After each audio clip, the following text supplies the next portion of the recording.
Hello, and welcome to Solving Linear Inequalities. This is going to be an intermediate algebra approach. If you need the next step up, check out my college algebra video in the college algebra playlist. So solving linear inequalities is similar to solving linear equations with one major change. When you multiply or divide by a negative value, the direction of the inequality must flip.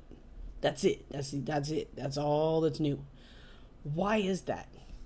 Well, if we think about our number line, and again, I just wasn't ready to go here. All right. See how 5 is to the right of 2, so we say that 2 is less than or to the left of 5. But when you talk about negatives, the number that looks bigger, right, a 5 is bigger than a 2, but not in negatives. Now, negative 5 is going to be less than a negative 2, so it switches directions. That's it. That's why when we multiply or divide by a negative, the inequality will change directions. So let's try some and see how they go. So we're just going to solve these inequalities just like we were solving equations. We'll first start by subtracting 10 from both sides. If negative 6b, that's such a bad habit. I put the equal to. I'm going to make sure I erase that right away. Greater than 30. Now we're going to divide by negative 6. And since I'm dividing by a negative, this is going to be when my inequality will switch directions. So I'll now have b is switch directions. Oh my goodness, 2 mistakes this early in the video. Most people would just stop and try again. But I'm no quitter. All right, negative. It's because I don't really want to edit it is why.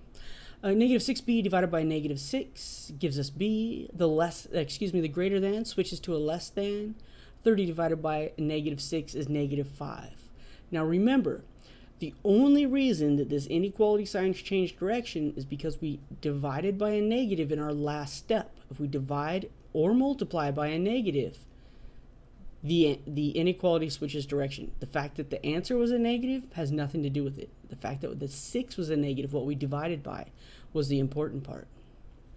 All right, so let's try this again. And in this video, I'm going to take all of my variables to the left every time. I'm not going to try to outthink myself and see where I should put this or where I should put that. So if 8g minus 12 is less than or equal to 3g plus 2, I can subtract 3g from both sides. This is subtraction, so this is cool. We could add and subtract things from both sides and keep everything balanced and right. At the same time, I am going to add 12. I'm a two-stepper, but we'll at least use colors to show the difference. This is less than or equal to 12 plus 2 is 14. Now to get g by itself, we'll divide both sides by 5. And that gives us g is less than or equal to 14/5. Now let's talk about something I forgot on number 1. We have inequalities. Inequalities uses the inequality symbols. We have intervals. Interval notation, b is less than 5. Notice how the b is the less than, right? Less than. That's the direction that our infinity will go. And then we'll use parentheses on the negative 5 because there's no or equal to. Whereas down here, we have inequality notation. But our interval notation, g is less than or equal to, so it goes all the way to negative infinity, 14/5. And we'll use the square bracket because we can equal 14/5. All right, so the difference between interval notation with an or equal to and interval notation no equal to. The less thans will always be, see how the arrow is pointing to the left? That's going to tell us where the infinity goes. All right, so let's do a problem number 3. If we subtract x from both sides, minus 4x plus 8 is greater than negative 4. I guess I'm doing this in a two-step problem instead of a compact form. We can also subtract 8 from both sides, no big deal. Add or subtract anything we want from both sides of an equation, an inequality, and we're still good.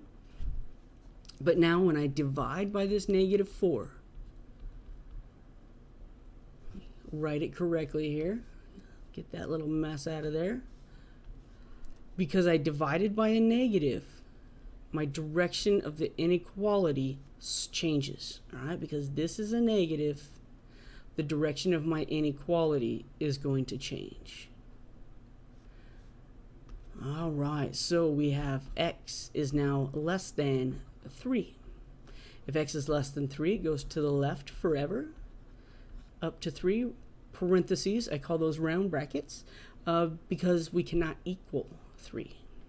All right, so let's make this a little bit harder. Not a lot, just a little bit. Let's throw in some decimals. Again, I'm going to take all my variables to the left side. There's enough space here. We'll do a two-step.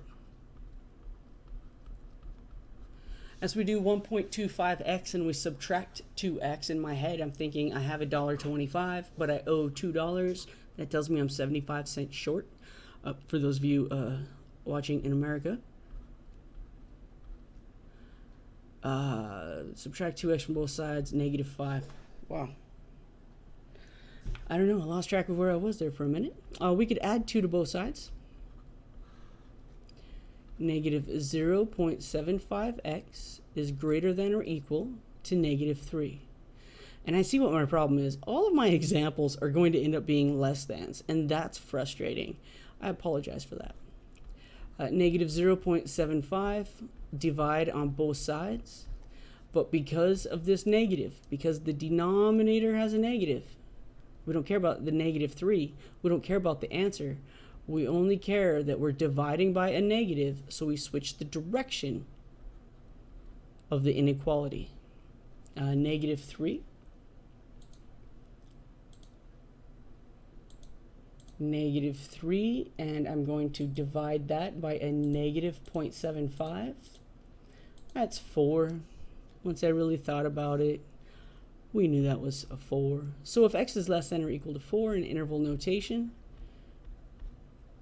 parentheses, because it's less than, points to the left, so to the left it goes to infinity. Oh my goodness, I think every single one of these is going to turn out to be a less than example. That's poor professoring from me. Okay, now for number 5, -2g over 9 plus 12 is greater than 4. The first thing I see here is I don't really like that fraction. But here's an alternative strategy. We could just subtract the 12 from both sides to start.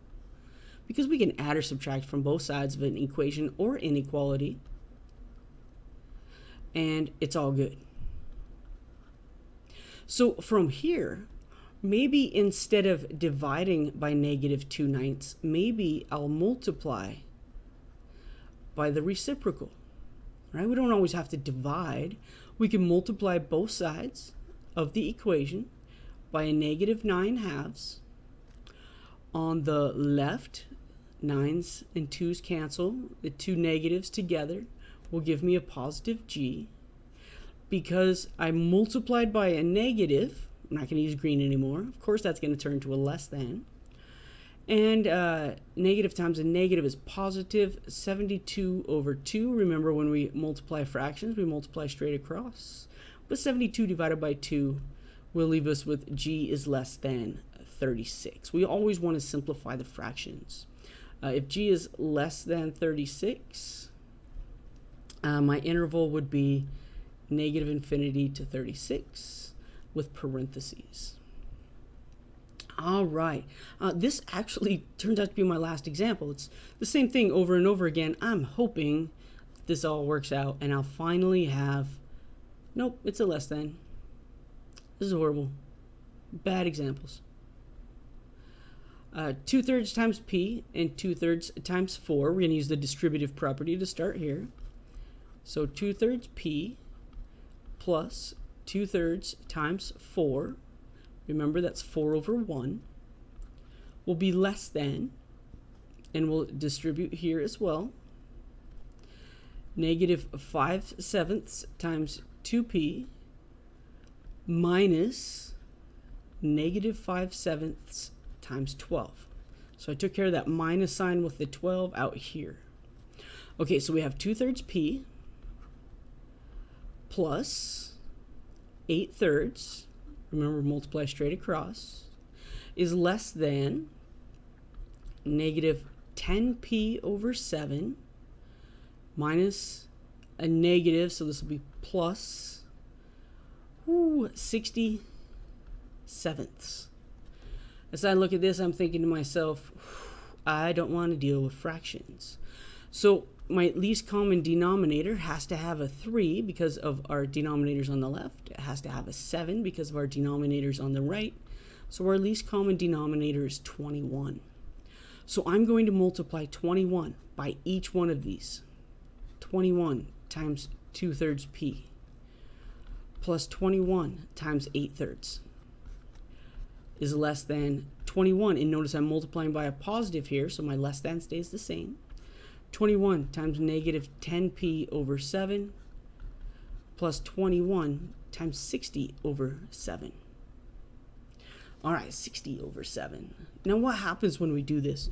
When we multiply an equation or an inequality by a non-zero constant, what we're doing is we're trying to make it so we no longer have denominators. And look, 3 goes into 21 7 times.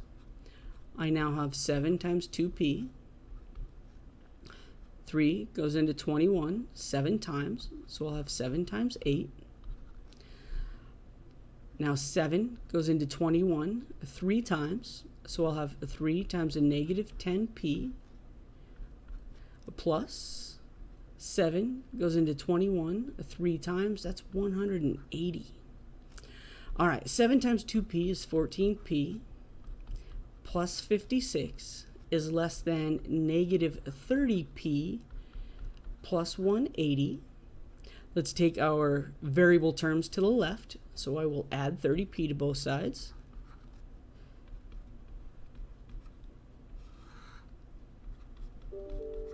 Next step, let's subtract 56 from both sides.